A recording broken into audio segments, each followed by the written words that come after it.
Bonjour, Gabonais, Gabonaises, je suis de retour. Alors, aujourd'hui, je vais vous poser des questions et je vais vous exposer des faits.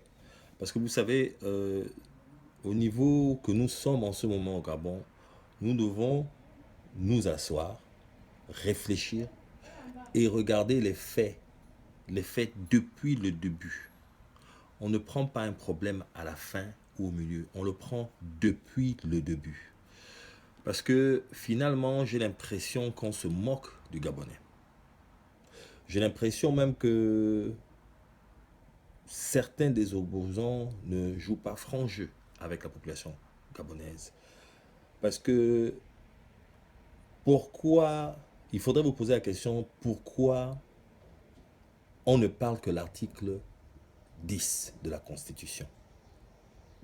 Vous savez, l'article 10 de la Constitution gabonaise, oui, elle disqualifie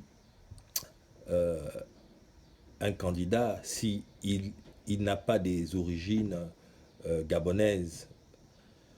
C'est sa souche. À la souche, il n'est pas gabonais. Mais avant d'arriver à cela, avant que l'on soit un candidat, il y a une procédure. Je voudrais qu'ensemble, nous voyons les faits d'abord de la procédure. Voyons les faits de la procédure. Si les faits de la procédure pouvaient être appliqués de la même façon avec vous qui me regardez.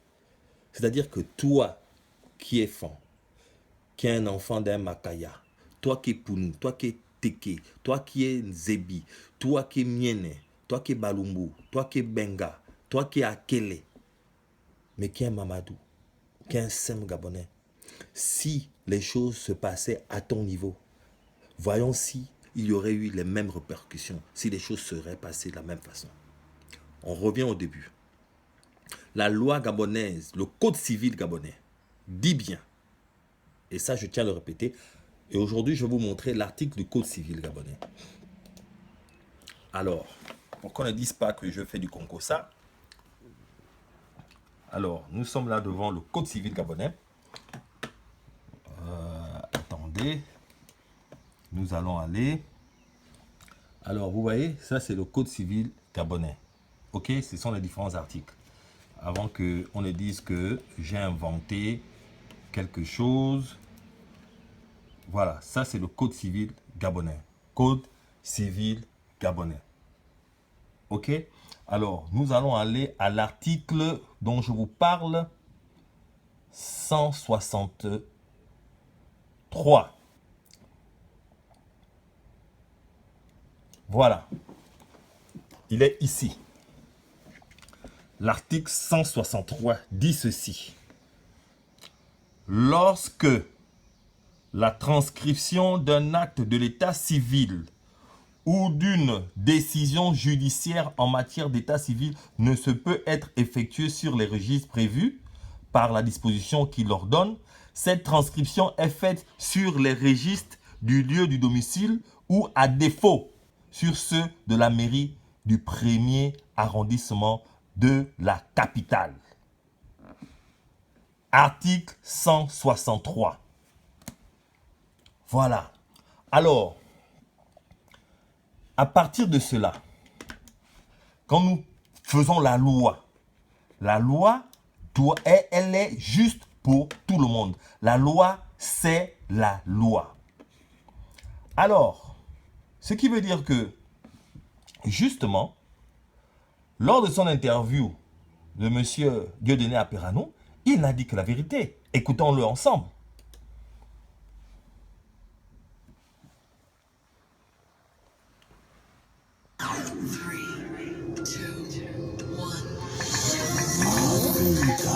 Le grand débat avec Francis Laloupo.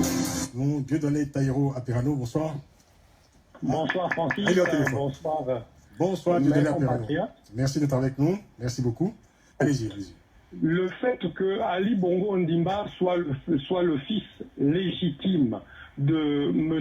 Omar Bongo Ondimba ne souffre aucune discussion. Nous sommes ici simplement en face de problèmes administratifs. En l'état, Non, mais Dieudonné Taïro, problème administratif. s'il vous plaît, Dieudonné, juste, alors on ne va pas rester non plus des heures sur cette question, mais l'acte de naissance qui a été produit au moment de l'enregistrement des candidatures en 2009, est-ce que cet acte de naissance était faux ou c'était un acte de naissance authentique? Les informations contenues dans l'acte de naissance n'étaient pas faux, la procédure l'était. Voilà ce qu'il faut retenir de cela. Donc, Seule la procédure l'était puisque c'est un acte de naissance d'un enfant né Vous avez hors un du scoop là, Gabon. monsieur Et Lamco. donc sa transcription dans les archives gabonaises devait passer par la mairie. Donc vous reconnaissez que la mairie principale. Vous reconnaissez que Voilà. l'enregistrement du candidat Ali Bongo en 2009 était irrégulier. Tout à fait. Voilà, irrégulier, simplement, et en la matière, il suffit juste de corriger l'irrégularité. Et il ne... Voilà. Alors, donc, moi, je ne sais pas quoi. Je me demande où allons-nous dans ce pays. C'est un problème très simple. C'est un problème d'irrégularité. Je vous l'ai dit la dernière fois. On ne peut pas faire en sorte que pour certains Gabonais, la loi soit la loi et pour d'autres Gabonais, la loi ne soit pas la loi. Dès le départ, avant même de parler de faux actes de naissance ou vrais actes de naissance ou etc., moi, je m'assois d'abord sur l'article 163. Parce que vous tous qui me regardez, vous savez que si vous avez un enfant à l'étranger et on vient faire la transcription, c'est-à-dire le code civil, hein, ça ne s'arrête pas. L'article 163, en fait, le code civil explique aussi que si vous avez fait un mariage à l'étranger, s'il y a un décès à l'étranger, etc., vous avez un diplôme ou quoi, quand vous revenez pour annoncer un décès ou un mariage ou quoi, c'est le premier arrondissement. Le premier arrondissement, la mairie du premier arrondissement qui fait les transcriptions de décès, de mariage et de naissance. Pourquoi la seule personne au monde, le seul Gabonais dans le monde entier, qu'on va accepter ça, ce sera Ali. Ça veut dire que on n'applique pas la loi. Et ce n'est pas juste. Ne ridiculisez pas le monde entier. Les textes sont là. En ce moment, aux États-Unis, nous vivons un cas. Barack Obama a voulu essayer de mettre un peu la pression sur le Congrès, etc., pour qu'une fille hispanique puisse avoir la nationalité. Ils ont dit non. Elle n'avait pas les papiers, donc il ne peut pas donner la nationalité. Le président de la République des États-Unis ne peut pas décider qu'il se lève un matin, il donne la nationalité à quelqu'un. Donc il y a des choses qu'on ne fait pas parce qu'il y a des textes il y a la loi. Un président n'est pas un dieu.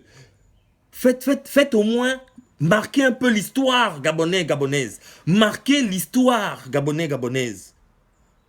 Qu'on ait aussi quelque chose dans notre histoire qu'on pourra dire que voici ce qu'on a fait. Je n'ai aucun problème personnel avec M. Ali Bongo Ondimba. Mais moi, je dis simplement que pourquoi lui, on doit lui favoriser cela? Est-ce que toi qui me regardes pourrais te permettre ça? Que tu amènes ton enfant d'un autre pays qui est né ailleurs, au Congo, au Sénégal, au Abidjan, en France, et que tu passes faire la transcription au 3e arrondissement, ou au 5e, ou au 6e, ou au 4e, ou au 2e? On ne va jamais accepter ça. Ça se fait qu'au 1er arrondissement. Je vais encore vous remontrer l'article qui le dit, avant que vous n'allez dire autre chose. Voilà, c'est là, je le montre même avec mon doigt. 133, lorsque la transcription d'un acte de l'état civil ou d'une décision judiciaire en matière d'état civil peut être effectuée sur les registres prévus par la disposition qui l'ordonne, cette transcription est faite sur les registres du lieu du domicile ou, à défaut, sur ceux de la mairie du 1er arrondissement de la capitale. Code civil du Gabon et pas autre chose. S'il vous plaît, respectons-nous. Le code civil gabonais du journal officiel de la République gabonaise recommande cela. Donc, s'il vous plaît, moi c'était juste ce que je voulais dire. Donc, quand vous parlez de l'article 10, moi je dis que ceux qui ont été responsables d'avoir fait passer ce mot d'ordre qui fait en sorte qu'on ait pu faire passer la candidature d'Ali Bongo, ce sont eux qui ont peur qu'on parle de l'article 163. C'est ça la vérité. Et je le dis, parce qu'il faut que les choses au Gabon changent. Parce que ça veut dire qu'il y a trop d'implications. Il y a trop d'implications à tous les niveaux. Et c'est pour ça qu'on ne veut pas parler de l'article 163, alors que la loi, c'est la loi. On veut parler de l'article 10. L'article 10, oui, ça disqualifie si quelqu'un n'est pas né, si quelqu'un n'est pas gabonais. Mais avant ça, il y a une procédure. C'est comme si tu es un bachelier. Tu veux passer le bac. J'ai passé mon bac à Libreville, j'ai eu mon bac à Bessieux. Mais avant de passer le bac, tu t'inscris, ton établissement, que tu sois candidat libre ou candidat inscrit dans un établissement secondaire, l'établissement t'inscrit pour être candidat. Mais quand tu t'inscris pour être candidat, tu dois payer une certaine somme au trésor. Mais si tu n'as pas payé cette somme au trésor, mais que ton nom se retrouve finalement au bac, on ne sait pas par quelle magie, et que tu gagnes le bac, question pour un champion, est-ce que ton bac doit être validé? Non, il ne peut pas être validé, puisque tu n'as pas payé l'argent du trésor. Il y a eu vice de procédure. Comment tu n'as pas payé le trésor? Même si c'est seulement 10 000, même si c'est seulement 5 000, même si c'est seulement 1 000 francs. La loi, c'est la loi. Tu dois respecter les étapes, la procédure. Parce qu'on ne peut pas sauter les procédures ou arranger les procédures pour un Gabonais et pas le permettre à un autre. Sinon, c'est le désordre. Donc la loi, le code civil, la constitution et toutes ces lois sont lois pour nous protéger, nous tous. Alors, j'appelle les Gabonais et les Gabonaises à marquer l'histoire. Monsieur le Président Ali Bongo Ondimba, si vous avez un acte de naissance, il fallait simplement aller au premier arrondissement, faire la transcription. Merci, c'était mon message aujourd'hui. Parce que le Code civil dit que c'est au premier arrondissement qu'on enregistre. Donc c'est l'article 163. Avant même d'arriver à l'article 10 de la Constitution. Merci. L'article 163 du Code civil. Merci et bonne journée à vous tous.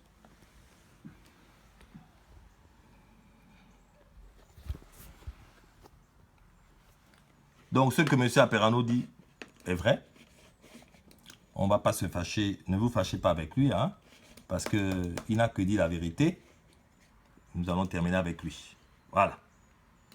Il ne s'agit pas de passer l'éternité là-dessus non plus. Qu'il nous propose des programmes du Gabon. Et donc, les informations contenues dans l'acte de naissance n'étaient pas fausses, la procédure l'était. Voilà ce qu'il faut retenir de cela. Seule la procédure l'était puisque c'est un acte de naissance d'un enfant né du Gabon. Et donc, sa transcription dans les archives gabonaises devait passer par la mairie. Donc, vous reconnaissez que l'enregistrement du candidat Ali Bongo en 2009 était irrégulier. Voilà. Voilà, irrégulier, simplement. Et on s'arrête là. On n'a pas besoin de tuer les Gabonais. On n'a pas besoin d'aller en guerre. On n'a pas besoin de tout ça. Voilà. Monsieur le Président de la CENAP, je vous ai parlé, tout simplement. Ce n'est pas une affaire de haine, ce n'est pas une affaire de jalousie, c'est une affaire de la loi qui est bien pour vous, qui devait être bien. Parce que même vous, Monsieur le Président de la CENAP, si vous avez eu un enfant à l'étranger, ou si vous avez eu un enfant qui est à l'étranger et qui vit en Gabon, vous savez que c'est au premier enregistrement qu'on doit enregistrer l'enfant. Vous le savez que la transcription se fait. Madame Boranso, vous savez bien aussi que si vous avez un enfant à l'étranger et qu'on vient faire la transcription, ça se fait au premier arrondissement. Madame Boranso, présidente de la Cour constitutionnelle gabonaise, je vous interpelle, Christian Komiondo, pour faire respecter la loi au Gabon. Marquer l'histoire, qu'on ait quelque chose pour notre histoire aussi, comme les autres pays. Monsieur aussi, le président de la CENAP, marquez l'histoire. Si vous avez un enfant aussi qui est né à l'étranger, vous savez bien que c'est au premier arrondissement que cet enfant, cette transcription doit être faite. Merci et bonne journée à tous.